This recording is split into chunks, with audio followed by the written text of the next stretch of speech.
안녕하십니까. 팔공산 조경과 구돌장입니다. 컨텐츠 제작에 필요한 구독 그리고 댓글 정중히 부탁드리겠습니다. 오늘은 전기 전정의 방법에 대하여 알아보는 시간, 그 네 번째 시간입니다. 제 4회가 되겠습니다. 지금부터 소나무 농장에서 전기 전정을 하고 있는 담당자와 현장 이야기를 들어보도록 하겠습니다.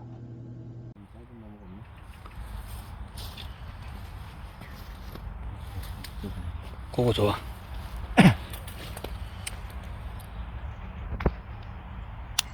이제 전지의 기본을 처음부터 가르쳐 드리겠습니다. 소나무 전지에 있어서 일반적으로 이렇게 가운데 순을 자른다는 건 일반적으로 아시는 분들이 많이 있어요. 가운데 순을 자르고 정리를 한다는 건 많이 있는데, 왜 가운데 순을 잘라야 되느냐? 예를 들어서 이렇게 있는데 가운데 순 놔두고 옆에 거를 자르면 왜 안 되느냐, 이런 얘기들도 하고 있거든요. 그러면 설명드릴게요. 왜 가운데 순을 잘라야 되느냐. 가운데 순을 자름으로써 이게 보세요. 여기서 보면 일자로 나갑니다. 일자로 나간 가지는 나무에 각을 형성을 안 하게 되죠. 그래서 가운데 순을 잘라 가지고 각을 형성하기 위해서, 이제 여기서 각이 나왔으면 내년에 여기서 또 나오면 여기서 또 가운데 순을 자르고 또 자르고 또 자르면 나무 각이 생기지 않나요? 그래서 가운데 순을 자르는 겁니다. 정답은 각을 만들기 위해서. 인위적으로 그거를 그렇죠. 넣어주네. 우리는 이제 곡이라 그러는데 곡전지라고 하죠. 일반인들은 곡전지라 그러면 잘 못 알아들으니까 각이라고 그냥 표현을 한 거예요. 그 각을 만들어 주기 위해서 가운데 순을 자른 거고요. 마디를 짧게 만드는, 그러니까 가운데 순을 자르고 최대한 작은 순을 남기는, 이게 작은 순을 남기는 이유는 나무의 마디를 짧게 만들기 위해서. 요게 작은 순이니까 여기서 내년에 새 순이 나오면 마디가 짧아지잖아요. 결국은 이렇게 마디가 되는 거거든요, 이게. 그래서 마디를 짧게 만들기 위해서 작은 순을 만드는 거예요. 그러면 또 질문이 생길 겁니다. 왜 그러면 그렇게 해야 되느냐? 우리나라 현재 유통되는 최고의 고가 나무와 가장 보기 좋은 나무라고 일컫는 나무가 이렇게 되어 있습니다. 나무에 각이 많고 곡이 많고 마디가 짧아요. 보통 이제 특수목이죠. 특수목이라 하면은 뭐 최하 1000만원에서 많게는 수억 원 이상 호가하는 것도 많습니다. 그런 나무로 다 만들기 위한 과정 중에 하나예요. 지금. 혹시 뭐 분재하는 사람들이 이제 전지를 하게 되면서 수영 전지를 이쁘게 많이 하는데 그 영향은 없는지, 일본에 보면 이 곡을 많이 만드는데 일본의 영향을 받은 건 아닌지. 지금 전지는 중국의 영향을 가장 많이 받았고요. 그 다음에 일본에서 또 이쪽으로 넘어가고, 중국에서 일본 갔고 일본에서 한국 넘어갔다고 보면 됩니다. 중국에서도 이런 곡전지를 하는가요? 아닌데 전지 자체는 중국에서 시작을 한 건 맞아요. 그 일본 전지하고 한국 전지는 풍이 좀 틀립니다. 한국 전지는 조금 동적인 부분, 이렇게 설명드리면 가지와 가지의 단이, 이 가지와 이 가지의 구분이 확실히 거리가 있습니다. 거리를 많이 주는 게 보통 한국전지고, 그 다음에 분재전지예요. 분재전지는 어쩔 수 없죠. 왜냐하면 아주 작은 나무에서 어떤 변화를 눈으로 보여주려면 강하게 단뜨기를 할 수밖에 없어요. 이 단과 이 가지의 그 공간을 많이 활용을 할 수밖에 없어요. 향나무처럼. 그런데 일본 전지는 이 가지와 이 가지의 단이 좁습니다. 대신 이 가지가 많이 붙었다는 얘기죠. 그래서 약간 정적이고 약간은 아기자기하고 그런 맛이 있어요, 일본 전지는. 그럼 뭐 솔잎도 짧게 만들어야 되겠네, 그죠? 그렇죠.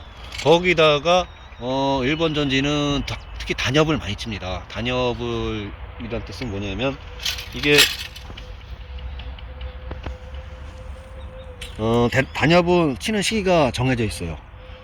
보통 우리나라 현재 날 기온으로는 6월에서 7월쯤 많이 치거든요. 7월 말 넘어가면 단엽을 안 치는 게 좋습니다. 그때는 이게 새순이라고 가정을 하고, 지금 6월이라면 새순을 전체 다 잘라주는 겁니다. 상식적으로 이해가 안 가죠. 새순을 다 잘라준다니까. 이게 단엽이에요. 어떤 효과를 바라는 거죠? 마디가 짧죠. 6월 20, 날씨가 좀 변해서 6월 10일이 넘어가면 이 새순이 이 새순이 이제 빳빳하게 나무로 변해가는 시기예요. 6월 12일 정도만 지나도 이게 그렇게 연했던 이 새순이 심이 박히게 돼 있어요. 그때부터 나무로 돼가는 상황이니까 그때 전체를 다 잘라서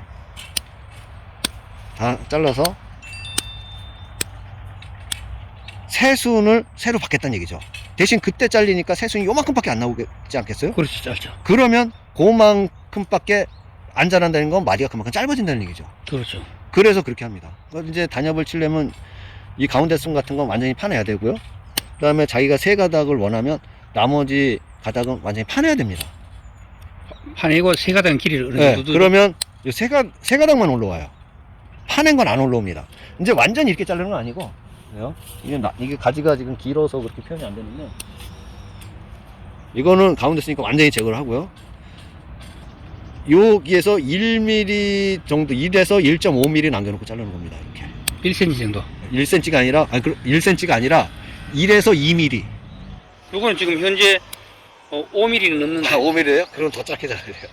1mm에서 2mm 정도 자르는 겁니다. 요렇게 자르는 거예요. 여기서 나온다. 여기서 나옵니다. 몇 개씩 나오죠? 많이 아니, 나와요? 하나씩 나옵니다. 하나씩 나와요.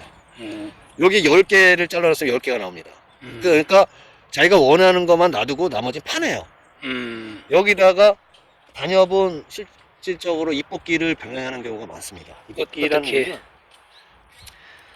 새순이니까 여기 이게 이제 올해순이 되겠죠? 그렇죠. 이게 내년에 되면 여기서 나온다는 뜻이에요. 쉽게 말하면. 그래서 봄에 이거 나오고. 그러면 여기서 그 지저분한 여기서도 지금 뭉쳐 있을 겁니다. 그렇지.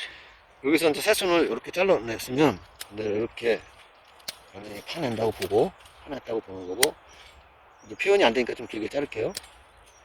이렇게 잘랐다고 단엽을 했다고 보면 여기 있는 가지가 이게 뭉탱이로 돼 있으면 여기서 좀 뽑아냅니다. 그리고 여기는 새순이 있을 거예요. 저 잎이 있을 거예요. 그렇지. 여기 잎에서도 뽑아냅니다. 서너 개씩. 네, 뽑은 자리에서 눈이 터요. 여긴 2년 차인데 그래도 트는가요? 그러니까 이걸 예를 들어서 이게 내년에 했을 때를 가장하는 거예요. 올해는 이제 늦었죠. 이게 내년 거라면 봄에는 가능하다. 네, 여기서 이제 여기서 새순이 나왔을 때 이거는 내년에 봄에 있지 않겠어요? 그렇지. 그럼 요걸 자른다는 얘기예요. 쉽게 말하면 새순을 내년 그렇지. 봄에. 새순이 목질화 진행되는 과정에서 그렇죠. 잘라준다. 네. 내년 6월에서 7월 30일 안에 시행을 하는 겁니다. 단엽은. 그런데 이거는 일반적인 나무는 하기가 힘들어요. 왜냐하면 워낙 시간이 많이 걸리고, 시간이 많이 걸린다는 건 비용이 많이 든다는 얘기와 같으니까 비용이 많이 들어서 최소 나무가 한 3천만 원 이상 되는 나무 아니면 시행을 안 하고 있습니다. 거의 안 하죠. 그래서 뭐 3천만 원, 보통 한 5천만 원, 3천 이상 돼야 시행을 해요. 만약에 여기 내년이라면 요 잎뽑기는 어떻게 시범을 한번 보여보시죠. 이렇게 듬성듬성 뽑아주는 겁니다. 다 뽑는 게 아니라 다 뽑는 거 아니에요. 요래 뽑아주면 뽑아놓으면은 뽑은 자리에서 눈도 틉니다. 거기서 이제 그렇죠. 저게 새순이 나온다. 그렇죠. 그걸 또 이용하는 겁니다. 그렇게 합니다. 그 그걸 시기가 단엽이에요. 6월 말에서 7월. 6월 10일에서 7월 말까지 시행하면 됩니다. 날이 더워지면 그게 더 늦어질 수도 늘어지는데 큰 뭐 차이가 나야 한 며칠 차이니까 그 시기에 하는 게 단엽이에요. 단엽은 그런 과정이고요. 현장 실무 전문가가 말하는 정지 전정 이야기 네 번째 시간을 마무리하고 다음에 제5회에서 이어가도록 하겠습니다. 지금까지 팔공산 조경과 고들장이었습니다. 컨텐츠 제작에 필요한 구독 그리고 댓글 정중히 부탁드리겠습니다. 끝까지 시청해 주셔서 대단히 감사합니다.